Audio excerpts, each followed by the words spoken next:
আমি গৌতম সেনগুপ্ত সঙ্গে শক্তি সেনগুপ্ত। আমাদের নাটক বনানী মুখোপাধ্যায়ের লেখা কলকাতার কপাল কুণ্ডলা।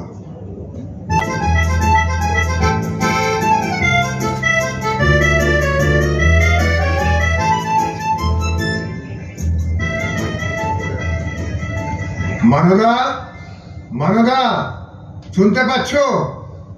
তোমার বৌদি মনিকে একবার পাঠিয়ে দাও তো। মানদা, কি হলো?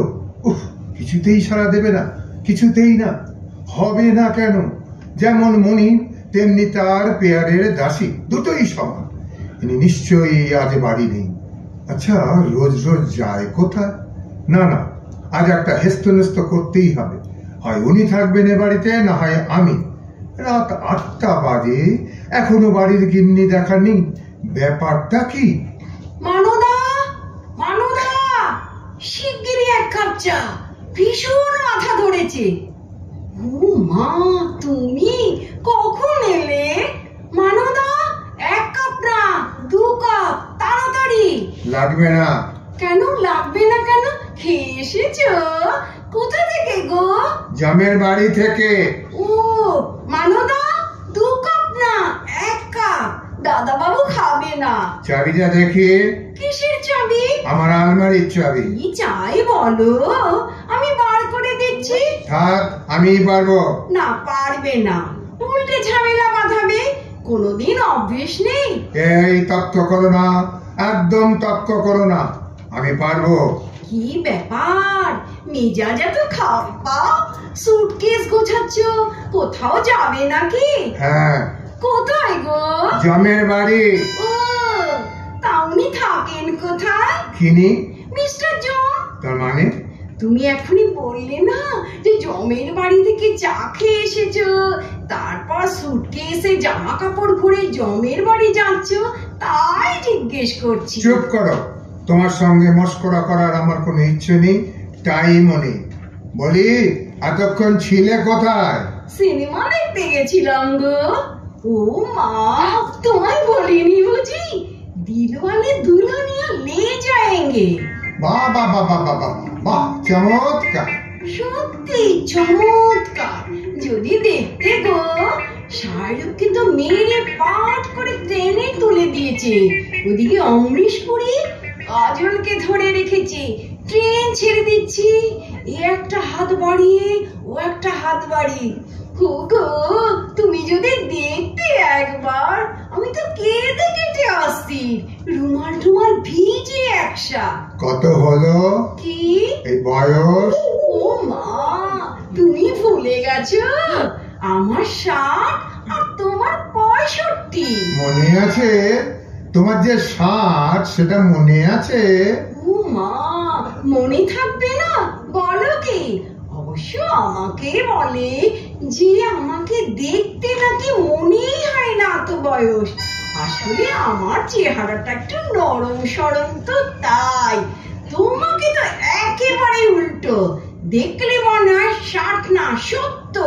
ঠিক আছে ঠিক আছে, অত কথার দরকার নেই, আমি চলে যাচ্ছি। সিরিয়াসলি? না মানে ৩০ বছরে তুমি অন্তত ২৫৬ বার বলেছো বাড়ি থেকে চলে যাচ্ছি, কিন্তু যাওনি, তাই জিজ্ঞেস করছি। এবার কি তুমি সিরিয়াস? হ্যাঁ হ্যাঁ, সিরিয়াস সিরিয়াস। এবার নিশ্চিন্ত তো? না না, নিশ্চিন্ত হবো কি করে? আগে তুমি যাও তো, না যে বিশ্বাস নেই বাবা। ঠিক আছে ঠিক আছে, অত ভাবনার দরকার নেই, আমি চলে যাচ্ছি একেবারে। আরে দাঁড়াও দাঁড়াও, অত তাড়া করছো কেন? একটা কথার জবাব দাও তো আগে। সবাই যখন জিজ্ঞেস করবে যে অমুক বাবু বাড়ি ছেড়ে চলে গেছেন কেন, তখন কি বলবো? মানে আমি তো তোমার গৃহত্যাগের কারণ জানি না। জানো না মানে? সবকিছুতেই জানি না। কারণ জিজ্ঞেস করছো? কারণ তুমি। তার মানে আমি তোমার গৃহত্যাগের কারণ? বাহ, দোষী জানিল না, কি বা অপরাধ, বিচার হইয়া গেল। এক্সিলেন্ট। খবরদার খবরদার নাটক করবে না, চিরদিন নাটক করে এলো। তখনই আমি মাকে বলেছিলাম আমি নাটকের বাড়ির মেয়ে বিয়ে করব না, ও তো খালি অ্যাক্ট করবে। যেমন বাবা তেমনি মেয়ে, দুজনেই নাটকে ওস্তাদ। আর তোমার মা যে ঝগড়াটে ছিলেন, একদিনের জন্য শান্তি পায়নি। আর তোমার মা, তিনি তো জীবনে আমার সঙ্গে ভালো করে কথা বলেননি। বলবে কি করে? মার তো তোমাকে মোটে পছন্দ হয়নি। মা বলেছিল, ম্যাগো আমার অমন সুন্দর রাজকন্যার মতো মেয়ের পাশে এটা কে? এটা তো একেবারে জমদূত। কি? আমি জমদূত? আগে বলনি কেন? আগে বললে কি হতো? অন্য বিয়ে করতে শাশুড়ি তোমাকে জমদূত বলতো। তোমার তো দেখছি বড্ড বার বেড়ে গেছে। আর হবে না দিনের পর দিন বাড়ির বাইরে থাকা? দিনের পর দিন মানে? পর 7 দিন বাড়ি ফিরে তোমায় দেখিনি। আজও রাত 8টায় ফিরলে। বলি এটা বাড়ি না ধর্মশালা? আরে আস্তে আস্তে বলো, তোমার যা শাড়ির মতো গলা, এক্ষুনি পাড়ার লোক জড়ো হয়ে যাবে। ফুলসজ্জার দিন কানে কানে ভালোবাসি বলেছিলে, সেটাও গলির মোড়ে মিষ্টির দোকান পর্যন্ত শোনা গেছিল। পরের দিন সবাই বলাবলি করছিল, আহারে ফুলসজ্জার দিনই ছেলেটা পাগল হয়ে গেল। একদম কথা ঘোরাবে না বলছি। আজ পাড়ার সবাই জানো বাড়ির গিন্নি রাত 8টার আগে বাড়ি ঢোকে না। আরে সে তোমার সিনেমা হলে নবর সঙ্গে দেখা হয়ে গেছিল তাই। নব? সে আবার কে? কে আবার? আমার কলেজের বন্ধু নবকুমার পুরকায়স্থ। 30 বছর পরে দেখা হলো। তোমার মুন্ডু বেলা। অমন করে বলছো কেন? একেই বলে কষ্টের সিনেমা দেখে কেঁদে কেঁদে মরছি, হঠাৎ দেখি পাশের সিটের ছেলেটা আমার দিকে হা করে তাকিয়ে আছে। ছেলেটা? ছেলে তোমার দিকে? ঠিক আছে, ছেলে না বুড়ো হলো তো। এত বিদ্রুপ করার দরকার নেই। তারপর কি হলো? রাত 8টা পর্যন্ত তিনি তাকিয়েই রইলেন। ও মা, তাকিয়ে থাকবে কেন? ও আমার হাত চেপে ধরলো আর আমি ওর হাত চেপে ধরলাম। বাবা বাবা বাবা, এ তো আরো চমৎকার। চমৎকার না বলো? 30 বছর পর দু বন্ধুর দেখা, কোথাও শেষ হচ্ছে না। কিন্তু রাত্রি হয়ে যাচ্ছিল বলে চলে আসতে হলো। এত কষ্ট হচ্ছিল আমার যে কি কান্না পাচ্ছিল। ওই হাফ কায়স্থ তোমার বন্ধু? হাফ না, পুরো।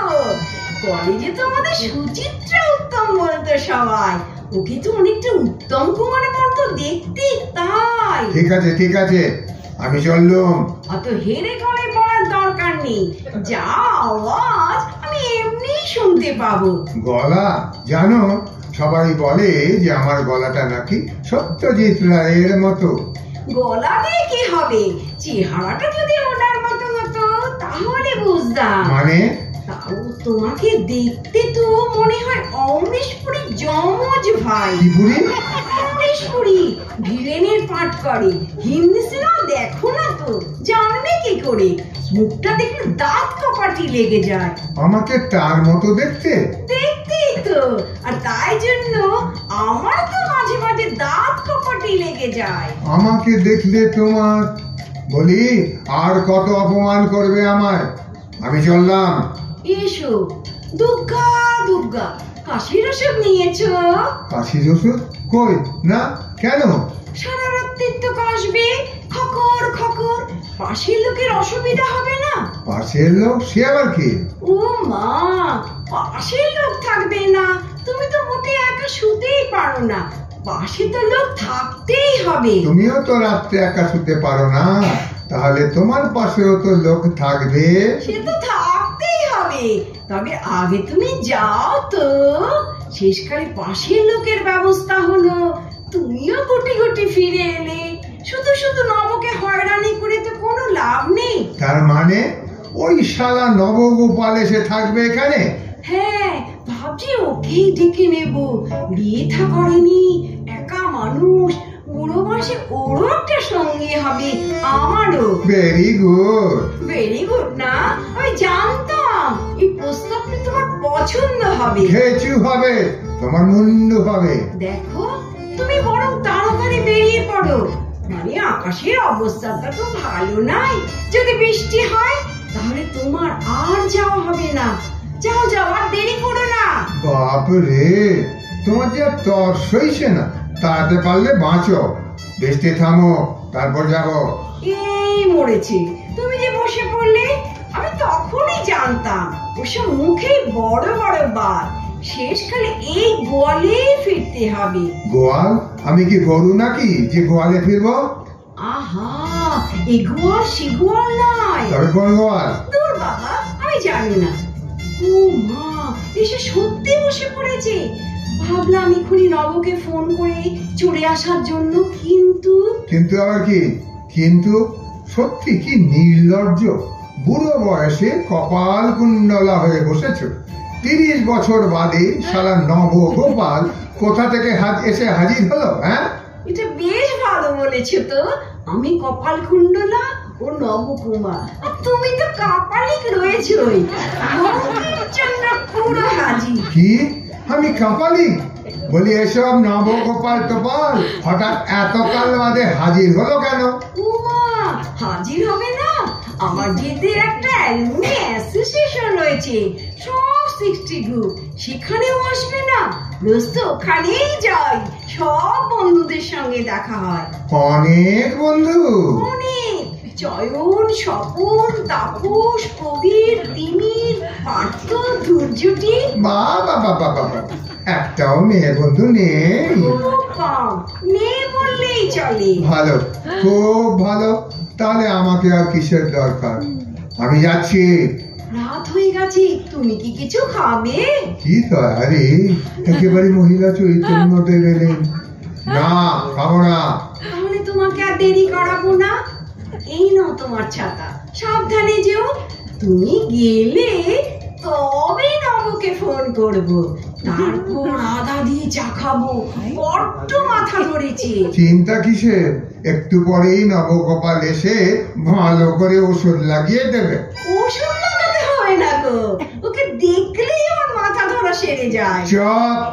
অসভ্য মেয়ে মানুষ, লজ্জা করছে না বলতে? সে কি লজ্জা হবে কেন? সত্যি তো, শুধু একটা চিন্তা হচ্ছে, এত রাতে জল ঝরে যদি নব না আসে তাহলে তো খুবই সমস্যা, বলো? মানে রাত্রিবেলা যদি বাজ পড়ে তাহলে তো আমার খুবই মুশকিল হয়, তুমি তো জানো। চপ! আর একটাও কথা নয়। বাজ পড়বে আর তুমি ভয় পেয়ে শালা নবর মুখে মাথা রাখবে, তা হবে না। আমি হতে দেব না। এটা আমার বাড়ি, আমার খাট, আমার বউ, আর বাজ পড়লে জড়িয়ে ধরবে বেটা half Kayastha? No, never. Half না, পুরো। ওই হলো পুরো। ও, তাহলে তুমি যাবে না? না, যাব না। এই আমি বসলাম। এসো, এদিকে এসো। বাজ পড়ার দরকার নেই। তুমি এখনই আমার বুকে মাথা রাখবে, চুপ করে থাকবে, নড়বে না, নড়বে না কিন্তু। ওই অমরেশপুরের বুকে কে মাথা রাখবে? ও তো উত্তম কুমার, চিরজন্ম মাথা রেখে দিতাম। খবরদার, নো উত্তম কুমার। মানদা, শিগগির 2 কাপ চা, আদা দিয়ে, তাড়াতাড়ি। কি হচ্ছে? মানদা এসে যাবে। ছেড়ে দাও, ছেড়ে দাও। হে মা গো! আসুক মানদা, এসে দেখুক দাদাবাবু অমরিশ পুরী না উত্তম কুমার। নড়বে না, নড়বে না, একদম নড়বে না। শালা হাফ কায়স্তর নিকুচি করেছে। শোনো, কি মানে? মানে একটা কথা বলবো? বলছি, ধরতে যদি হয় তাহলে হারানো সুরের লাস্ট সিনটার মতো ধরো না। মানে উত্তম কুমার যেভাবে সুচিত্রা সেনকে। চপ! আমার উত্তম কুমার ছাড়বে না, ছাড়বে না। একদম যাচ্ছে ধরো। আসুক মানদা, আসুক।